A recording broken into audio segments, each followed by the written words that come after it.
Good afternoon, student. Today's topic is C++ data types. It is very important topic in C++. Without data type, you cannot declare the variable and do not store any value. Okay, all variable use data type during declaration to restrict the type of data to be stored. Therefore, we can say that data types are used to tell the variable the type of data it can store. Whenever a variable is defined in C++, the compiler allocates some memory for that variable based on the data type with which it is declared. Every type requires a different amount of memory. So if you want to declare any variable, so you must be declare the data type. With the help of data type, your variable stored in a memory. So student, please refer this chart.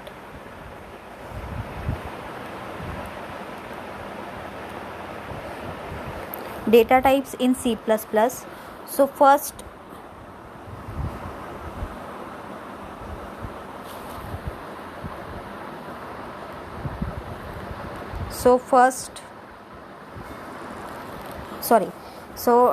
please refer the chart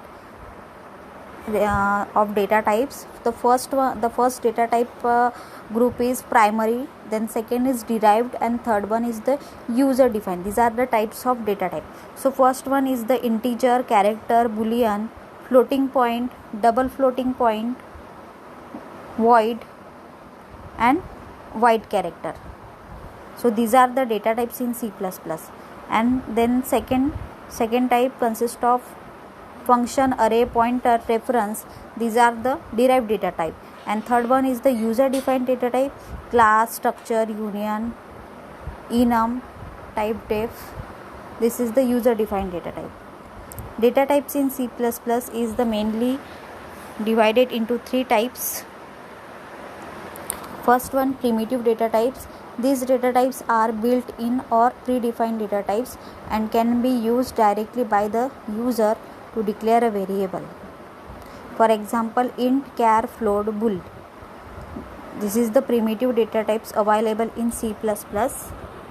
Integer, character, boolean, floating point, double floating point, valueless or void character. Primitive data types already built in our compiler, which is directly used. Okay, then second is the derived data type. The data type that are derived from the primitive or built-in data types are referred to as derived data type. This can be of four types, namely function, array, pointer, reference. These are the derived data type. It means it derived from the definition from primitive data type, which is called as the derived data type. Means the data type which is already present in, but with the help of the built-in data type function, you can create a new derived data type. This is called as derived data type. Abstract or user defined data types. These data types are defined by user itself, like defining a class in C++ or a structure. C++ provides the following user defined data type: class, structure, union, enumeration, type def, defined data type. So first one, we discuss about the primitive data type available in C++. The first one is the integer. It is the keyword. Int is the keyword used for integer data type, that is int. Integer typically requires 4 bytes of memory space and ranges from 2147 4836 48 to 2147 4836 47. This range is valid for the integer data type.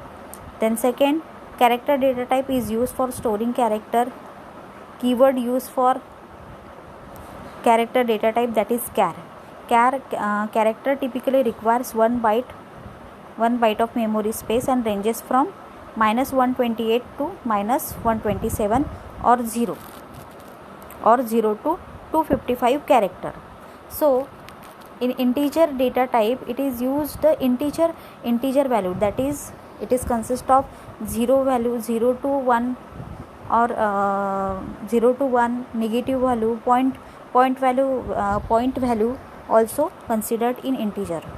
Character, it consists of the character, storing only characters. Boolean data type is used for storing Boolean or logical values. A Boolean variable can store either true or false. Keyword used for Boolean data type, that is bool. Floating point data type is used for storing single precision floating point value or decimal values. Keyword used for floating point data type is float. Float variable typically requires 4 bytes of memory space. Then next, double floating point data type is used for storing double precision floating point value or decimal values. Keyword used for double floating point data type is double. Double variable typically requires 8 bytes of memory space. Then next, void means without any value.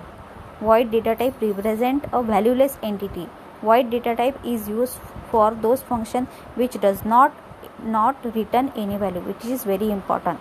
Hence we have to write in C++ program void main, and last of the end of the program we have to write the get cs. It means get character. Then void character data type is also a character data type, but this data type has size greater than the normal 8-bit data type. Represent wchar _t. It is generally 2 or 4 bytes long. Data type modifiers. Modifier, it means it is sign, unsigned, long, short. These are the modifiers. As the name implies, data type modifiers are used with the built-in data type to modify the length of data at a particular data type can hold. Okay, so you have to short the length of data type, long the data type, sign, unsigned. These are the modifiers in C++. So this chart is represent the modifiers in C++.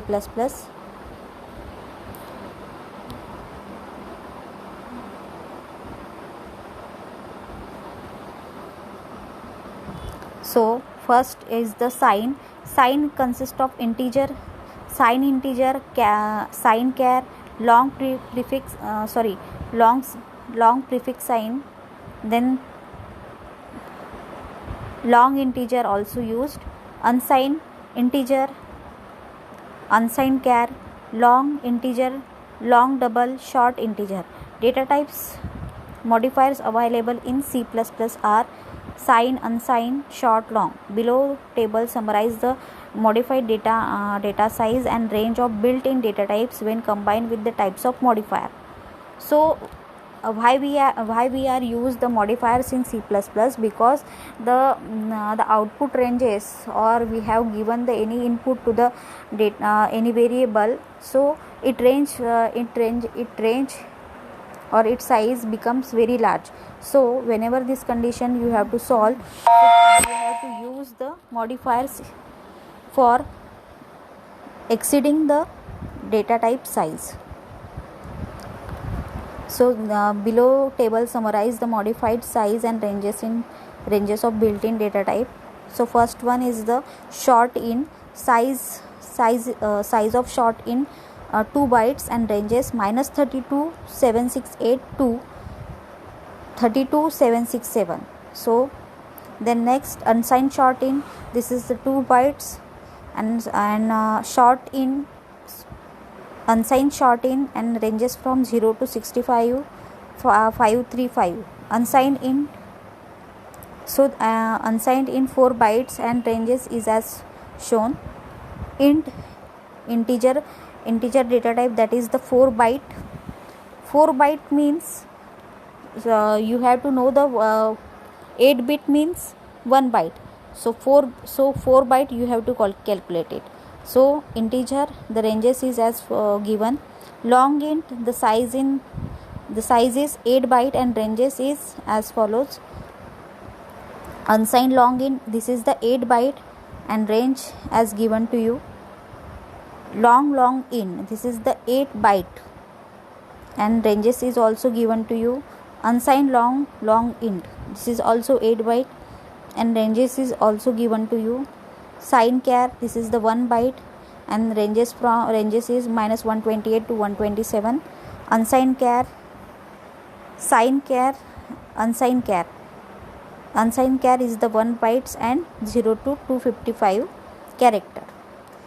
Sign char is represent the numerical value with character also. Floating is the floating data type is the float. It consists of the 4 byte, and double is the 8 byte. Please refer the program in C++ to size of data types. If you want to display the size of data type, you must have the size of operator. It is very important. So first we start the program. Hash include iostream using namespace standard int main. So first cout statement is double quote size of char. If you want to print the size of char, then you must cout insertion operator double quote size char colon double colon completed, then again insertion operator size of. This is the operator which is given by to calculate the size of data type, size of which we have to calculate the size of char. Then in byte, size of char in byte.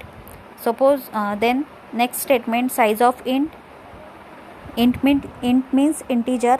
The size of the insertion operator size of integer, it is calculate in bytes. Then endl is the next line generate.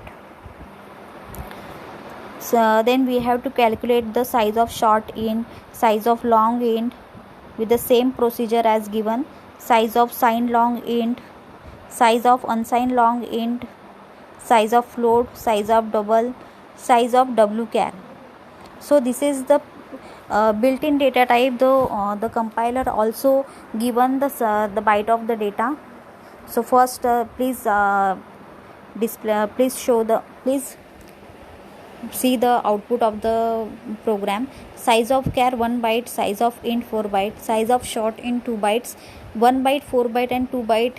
These are the output which is already present in your compiler. So we have not given the any input to the program. The size which is calculated by the compiler automatically. Okay, size of unsigned long int 8 byte, size of unsigned long int 8 byte, size of float 4 byte, size of double 8 byte, size of wchar underscore t 4 bytes. So this is the size of operator which is have to calculate the size of the data type. Next in next chapter, in next lecture I am going to teach to the operators of C++. So please write down the size data types in C++. If you have any queries, doubt regarding this session, please ask me or message me in group.